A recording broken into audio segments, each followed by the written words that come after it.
Sedulur-sedulurku, kata pemimpin itu bisa dimaknai sebagai orang yang mengajak, mengarahkan, memengaruhi, mengayomi, melindungi, dan membawa perubahan dalam kehidupan. Karena itulah tidak semua orang yang bisa disebut pemimpin, apalagi sebagai pemimpin tertinggi atau supreme leader. Ada banyak hal yang harus dipenuhi, dan itu semua tanpa adanya sikap pamrih dan tedeng aling-aling. Sedulur-sedulurku, agar kita tidak keliru dalam ketatanegaraan, maka ada beberapa hal mendasar yang harus dipenuhi oleh seorang pemimpin. Yang pertama itu kebajikan.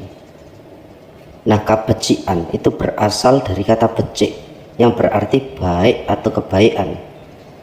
Karena itulah kebajikan di sini bermaksud seorang yang hidupnya itu selalu dalam kebaikan karena senantiasa mengikuti hukum dan aturan Tuhan dengan tulus dan murni, sehingga ia pun mendapatkan bimbingannya.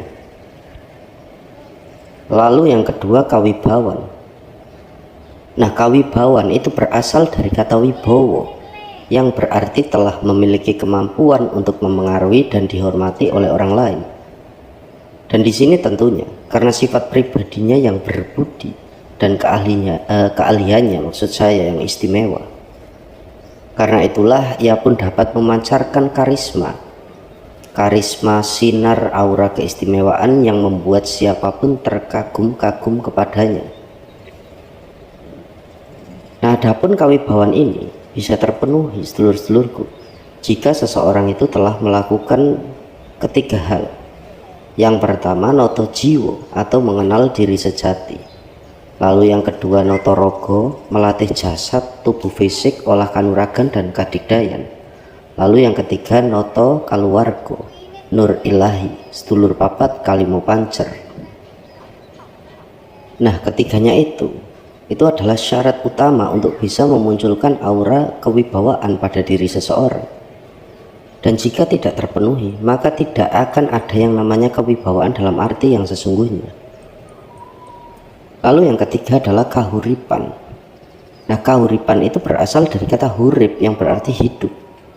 Nah, jika dikaitkan dengan diri seseorang, artinya kados niki, dia bisa memberikan penghidupan untuk orang lain. Di sini tidak hanya secara lahiriah dalam artian materi, tetapi juga yang bersifat batiniah atau non materi, rohani. Dan semuanya itu bisa terwujud hanya jika ia telah memiliki kedua sifat yang sebelumnya, yaitu kebajikan dan kawibawan. Nah, ketiga hal tersebut, sedulur-sedulurku, adalah apa yang seharusnya ada di dalam diri pribadi seorang pemimpin tertinggi. Sedangkan dalam kesehariannya, maka ada pula ciri khas yang bisa dilihat darinya. Nah, semua itu merupakan syarat utama yang harus dimiliki dan terbukti nyata. Nah, yang pertama ini diantaranya sadahurip. Nah, sadahurip itu berasal dari kata sodo yang berarti bunyi dan hurip yang berarti hidup. Dan sehingga bila disatukan, artinya itu memiliki makna sebagai bunyi kehidupan, atau bisa juga ditafsirkan sebagai awal dari peradaban. Nah, jika ini dikaitkan dengan diri seseorang, itu artinya dia sangat memahami mengenai asal muasal kehidupan dan sampai kemanakah akhirnya nanti. Dan selain itu, segala bentuk tata kehidupan dunia yang sejati itu telah pula dia kuasai dan disebarluaskan kepada khalayak ramai. Tujuannya tentunya demi mewujudkan kehidupan yang seimbang dan harmonis. Lalu caranya ya dengan membangun peradabannya sendiri, bahkan terbilang baru dan tidak sama dengan yang sebelumnya. Lalu yang kedua adalah sastra nagara. Ini sifat utama Setidaknya ada 15 sifat utama dari satria yang harus dimiliki oleh seorang pemimpin tertinggi. Dan ini bisa langsung dilihat pada kesehariannya. Yang pertama, teguh pendirian dan rela berkorban. Cerdas dan lancar berbicara. Lalu berilmu tinggi, sakti mandraguna dan berwawasan luas. Lalu yang keempat, tekun dalam kebajikan dan disiplin untuk kemuliaan. Lalu yang kelima, ramah dan berbudi pekerti luhur, adil dan bijaksana, rendah hati dan bersahaja, tulus ikhlas dan penyabar, penuh cinta dan kasih sayang, mengutamakan kepentingan bersama. Lalu yang ke-11 bersemangat dan bekerja keras. Lalu yang ke-12 soleh dalam menjalankan ajaran Tuhan. Nah, setingkat begawan lah. Lalu selanjutnya pemaaf dan dermawan, setia dan berbakti. Dan yang terakhir adalah zuhud. Zuhud niku tidak cinta duniawi. Lalu yang ketiga, nata nagara, kunci peradaban. Nah, siapapun yang telah menguasai sastra negara, ke-15 sifat barusan yang kita pelajari, maka barulah ia bisa menata negara alias memegang kunci untuk membangun peradaban yang gemilang. Dialah yang pantas untuk siap melakukan perubahan besar. Sebab dengan memiliki kesemuanya itu, jelaslah ia pun memiliki kemampuan yang luar biasa, yang melebihi semua pemimpin yang ada. Dialah sosok yang istimewa, karena telah mendapatkan bimbingan dari Yang Maha Kuasa. Lalu yang keempat, asana nagara, tahta, memimpin, mengatur, dan melindungi. Nah, sedulur-sedulurku, ketika seseorang telah memegang kunci peradaban, noto nagara, maka pantaslah baginya itu untuk bisa memimpin, mengatur, dan melindungi siapapun dengan baik, khususnya penduduk yang ada di dalam bangsa dan negaranya, bahkan di seluruh dunia pada umumnya.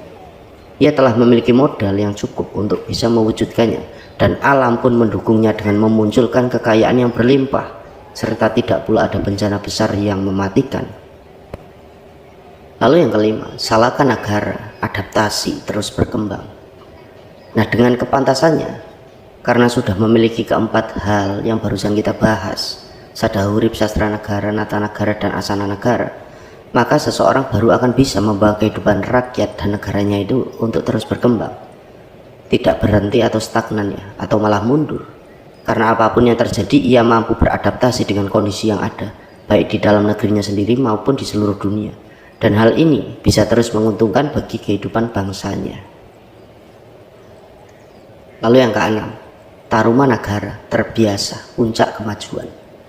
Nah, setelah mampu bersalaka nagara dengan benar, maka hasilnya adalah kemajuan yang diharapkan bisa terwujud.